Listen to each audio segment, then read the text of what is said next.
भलाल का बेटा सुमेर आवारा दोस्तों के साथ रहकर काफी बिगड़ गया था। वह गांव की बहु बेटियों पर बुरी नजर रखने लगा, तो भलाल ने उसकी शादी पड़ोस के गांव की रहने वाली मीना से कर दी। भलाल सोचना था कि पत्नी की जिम्मेदारी आते ही बेटा अपने आप सुधर जाएगा। परिणाम उसके आशा के एकदम अनुकूल ही निकला।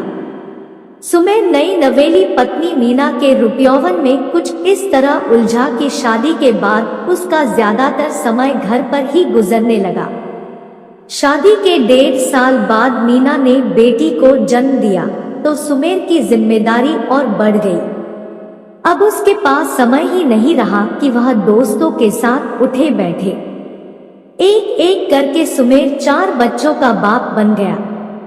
परिवार बढ़ा और उसी बीच बाप की भी मौत हो गई, तो सुमेर घर परिवार की जिम्मेदारियों में इस कदर उलझ गया कि अब उसे अपना भी होश नहीं रहता था।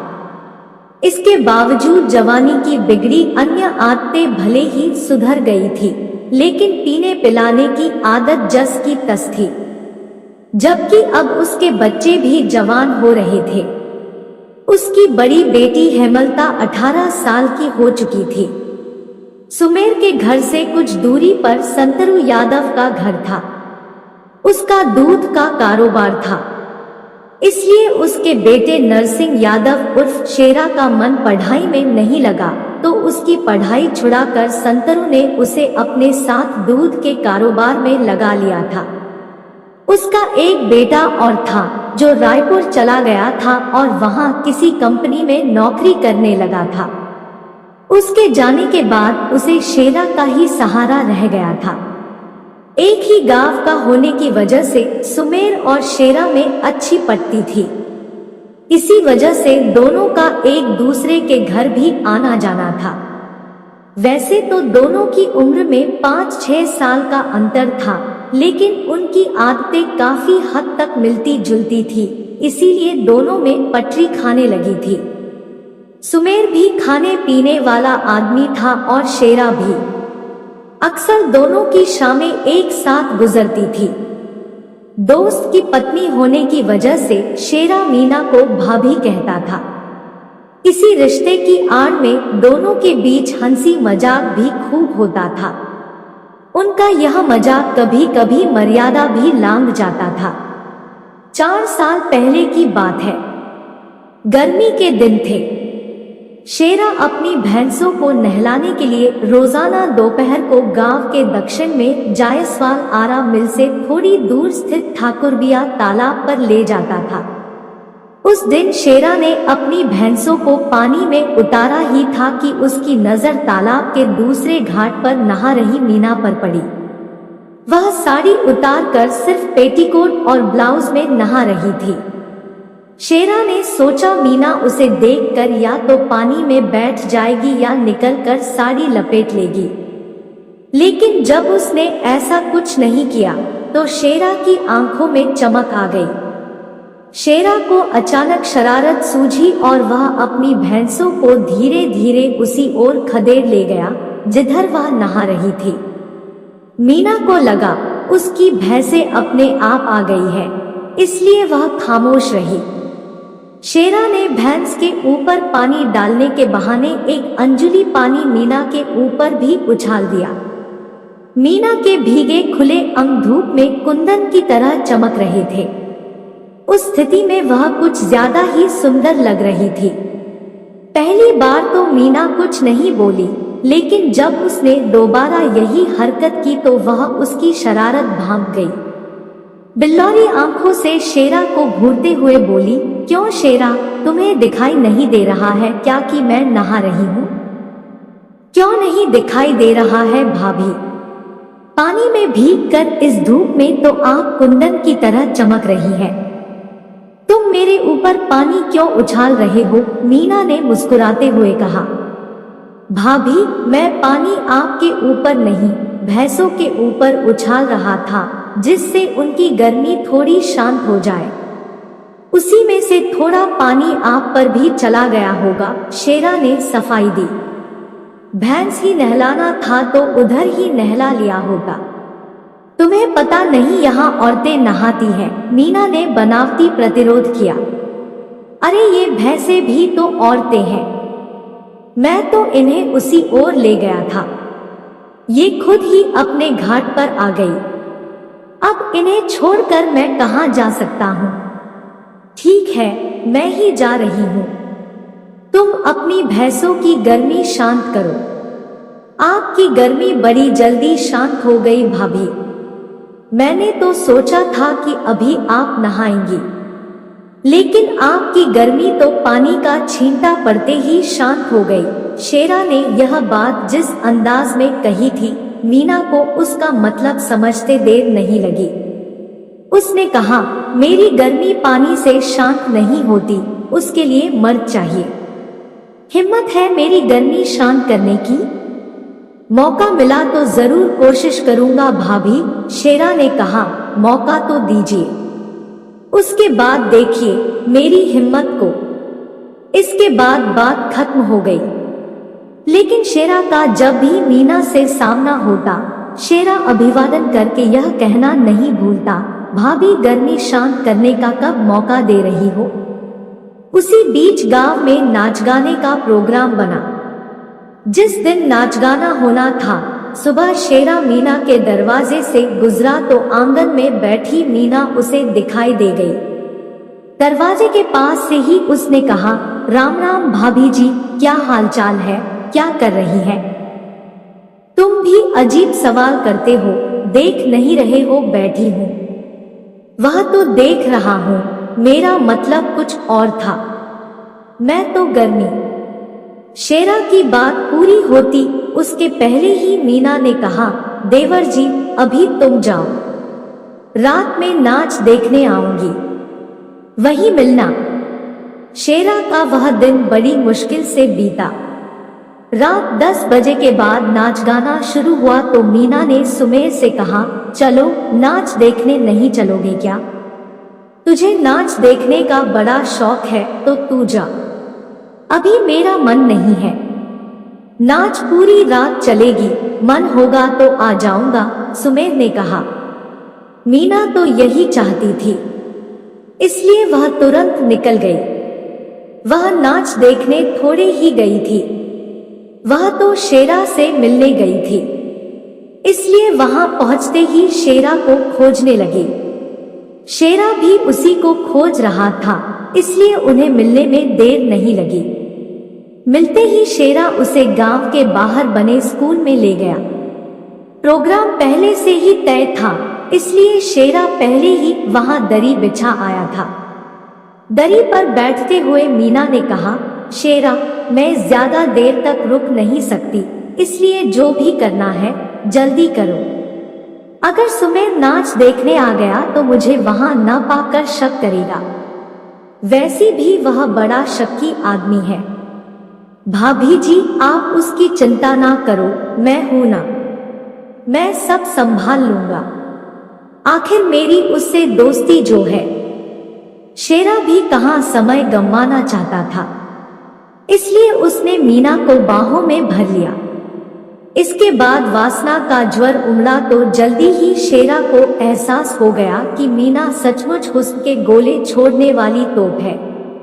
वासना का तूफान शांत हुआ तो अधखुली आंखों से शेरा की ओर देखते हुए मीना ने कहा, शेरा आज मैं तुम्हारी कायल हो गई। तुमने सचमुच मेरी गर्मी शांत कर दी। भाभी तुम भी कम नहीं हो, मेरे भी छक्के छुड़ा दिए, शेरा ने कहा। कपड़े ठीक करते हुए मीना उठी, अब मुझे चलना चाहिए, लेकिन जाने से पहले एक बात का जवाब जरूर चाहूंगी। कहीं तुम मुझे मंझार में तो नहीं छोड़ दोगे? मैंने अपनी इज्जत तुम्हारे हवाले कर दी है। भाभी जैसा तुम सोच रही हो वैसा कुछ भी नहीं होगा। हमारे तुम्हारे बीच आज जो संबंध बने हैं वह ताम्र बने रहेंगे। भले ही हम दोनों बूढ़े हो जाएं, पर हमारा प्यार जरा भी कम नहीं होगा। तुम्हें चिंता करने की जरूरत नहीं है। कभी भी तुम्हें किसी भी चीज की जरूरत हो मुझसे बेहिचक कहना, मैं तुम्हारी हर जरूरत पूरी करूंगा। इच्छा पूरी होने के बाद शेरा अपनी राह चला गया तो मीना अपनी राह। इसके बाद दोनों को जब भी मौका मिलता कहीं ना कहीं जिस्मानी भूख शांत कर लेते। यह ऐसा संबंध है जो किसी भी तरह छिपाए नहीं छिपता। शेरा और मीना के भी संबंधों की जानकारी सभी को हो गई। मजे की बात यह थी कि मीना जहां 4 बच्चों की मां थी, वहीं उसका प्रेमी शेरा भी 2 बच्चों का बाप था। उसकी पत्नी संतोषी को तीसरा बच्चा होने वाला था। जब इस बात की जानकारी संतोषी को हुई तो उसने पूरा घर सिर पर उठा लिया। उसने शेरा को समझाया भी, लेकिन उस पर पत्नी के समझाने का कोई असर नहीं पड़ा। जल्दी ही हालत यह हो गए कि संतोषी अगर मीना का नाम ले लेती तो उसे गुस्सा आ जाता और वह उसकी पिटाई कर देता। दूसरी ओर सुमेर भी पत्नी की बदचलनी से शर्मिंदा था, लेकिन उसे शराब की ऐसी लत लगी थी कि वह अपनी कमाई का आधे से ज्यादा पैसा शराब में उड़ा देता था। मीना जब भी समझाने का प्रयास करती, उसे 4 बातें सुननी पड़ती। घर में बच्चे बड़े हो चुके थे, इसलिए सुमेर मीना पर सख्ती नहीं कर पा रहा था। शायद इन्हीं वजहों से मीना और शेरा के संबंधों में कोई रुकावट नहीं आई। जब पानी सिर से ऊपर जाने लगा तो सुमेर ने मीना के घर से बाहर निकलने पर पाबंदी लगा दी। वह खुद तो उस पर नजर रखता ही था, इस काम में बेटी भी उसकी मदद करती थी। सुमेर और बेटी की निगरानी से मीना परेशान हो उठी। अब वह पहले की तरह शेरा से नहीं मिल पा रही थी। शेरा भी मीना से मिलने के लिए बेचैन रहता था। शेरा को पता था कि सुमेर ने उस पर घर से बाहर निकलने पर पाबंदी लगा रखी है। दोनों की छटपटाहट बढ़ी तो एक दिन मीना ने कहा, शेरा, अगर तुम चाहते हो कि मैं पूरी तरह से तुम्हारी हो जाऊं तो तुम्हें सुमेर को रास्ते से हटाना होगा। शेरा भी मीना के लिए बेचैन था, इसलिए वह इसके लिए भी तैयार हो गया। शेरा के एक रिश्तेदार के बेटे का जन्मदिन था। शेरा जन्मदिन की पार्टी में शामिल होकर रात 9 बजे के आसपास घर लौट रहा था, तभी चौक के पास उसकी मुलाकात सुमेर से हो गई। उसे देखते ही शेरा के दिमाग में उसे ठिकाने लगाने का विचार आ गया। उसने उसके पास जाकर कहा, सुमेर भाई, लगता है आजकल आप मुझसे नाराज चल रहे हैं, इसीलिए मेरे साथ बैठकर खाते पीते नहीं हैं। बहुत दिनों बाद मिले हो तो चलो आज साथ बैठकर एक पैक पी लेते हैं। सुमेर शराब पिए था, लेकिन शराब उसकी कमजोरी बन चुकी थी, इसलिए वह मना नहीं कर सका। शेरा ने उसे अपनी मोटरसाइकिल पर बैठा और बलौदा बाजार की ओर चल पड़ा। उस समय रात के 10 बज रहे थे। बेलौदा बाजार से उसने शराब की एक बोतल, खाने का सामान खरीदा और लौट पड़ा। रास्ते में पड़ने वाले खोरसी नाला के पास उसने मोटरसाइकिल रोक दी और ठीक ठाक जगह तलाश कर बैठ गया। शेरा ने खुद तो कम पी, जबकि सुमेर को ज्यादा पिलाई। सुमेर पर शराब का नशा चढ़ा तो वह वहीं पर लेट गया। इसके बाद शेरा ने मीना को फोन किया, मीना, सुमेर मेरे पास नशे में बेहोश पड़ा है, तुम कहो तो इसे ऊपर पहुंचा दूं या मोटरसाइकिल पर लाद कर तुम्हारे घर छोड़ दूं? अब मैं बताऊंगी कि उसका क्या करना है। पहले तो कहते थे कि जीवन भर साथ निभाऊंगा, मंझधार में नहीं छोड़ूंगा। अब मुझसे पूछ रहे हो कि क्या करूं? मीना गुस्से में बोली, अगर तुम चाहते हो कि मैं उसके हाथों पिटती रहूं, बेइज्जत होती रहूं तो लाकर उसे यहाँ छोड़ दो। शेरा की समझ में आ गया कि मीना क्या चाहती है। उसने कहा, ठीक है, आज मैं सारे फसाद का अंत किए देता हूँ। आज के बाद तुझे मारने पीटने वाला कोई नहीं रहेगा, रहेगा तो सिर्फ प्यार करने वाला। इसके बाद शेरा ने सुमेर के पास जाकर दोनों हाथों से उसकी गर्दन दबोच ली और दबाने लगा। सुमेर पर नशा इस कदर हावी था कि वह विरोध नहीं कर सका। उसने हाथ पैर पटक कर दम तोड़ दिया। सुमेर मर गया तो शेरा उसके दोनों पैर पकड़कर उसे घसीटते हुए नाले के पास ले गया और उसकी लाश को उठाकर नाले में फेंक दिया। इसके बाद निश्चिंत होकर अपने घर चला गया। सुबह नाले से सटे गांव के रहने वालों ने नाले में लाश देखी तो इसकी जानकारी पुलिस को दी। सूचना पाते ही पुलिस दलबल के साथ घटनास्थल पर पहुंच गई। लाश पानी में पेट के बल पड़ी थी। थाना प्रभारी ने गांव वालों की मदद से वह लाश बाहर निकलवाई। लाश देखकर ही लग रहा था कि उसे रात में ही पानी में फेंका गया था। वहां मौजूद लोगों से पुलिस ने लाश की शिनाख्त करानी चाहिए तो कोई भी उसकी शिनाख्त नहीं कर सका। थाना प्रभारी पने घटनास्थल और लाश की जांच कर रहे थे। इसके बाद घटनास्थल की सारी औपचारिकताएं करके लाश को पोस्टमार्टम के लिए भिजवा दिया गया। इसके बाद ने थाने लौटकर हत्या का मुकदमा दर्ज कराया और यह पता लगाने लगे कि 2-3 दिनों में कहीं कोई गुमशुदगी तो दर्ज नहीं हुई। उन्हें पता चला कि थाने में थोड़ी देर पहले ही एक महिला आई थी जिसका पति सुमेर पिछले दिन से गायब है। महिला ने अपने पति का जो हुलिया बताया था वह लावारिस लाश के हुलिये से मेल खा रहा था। इसके बाद थाना प्रभारी ने महिला को पोस्टमार्टम हाउस बुलवा लिया।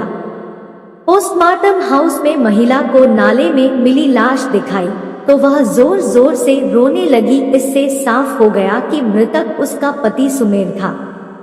पोस्टमार्टम के बाद लाश मीना को सौंप दी गई। थाना प्रभारी ने जांच शुरू की तो पता चला कि मीना का गांव के ही शेरा यादव से अवैध संबंध था। इस बात को लेकर सुमेर आए दिन उसकी पिटाई करता रहता था। थाना प्रभारी ने मीना और शेरा यादव को थाने बुलवा लिया। दोनों से अलग अलग सख्ती से पूछताछ की गई तो सुमेर की हत्या का सारा राज सामने आ गया। शेरा यादव ने स्वीकार कर लिया कि सुमेर की पत्नी मीना के साथ पिछले कुछ सालों से उसके अवैध संबंध थे। उसी के कहने पर उसने उसके पति सुमेर की हत्या कर लाश नाले में फेंक दी थी। सुमेर की हत्या का खुलासा होने के बाद पुलिस ने अज्ञात की जगह शेरा और मीना का नाम दर्ज कर अदालत में पेश किया, जहां से उन्हें जेल भेज दिया गया।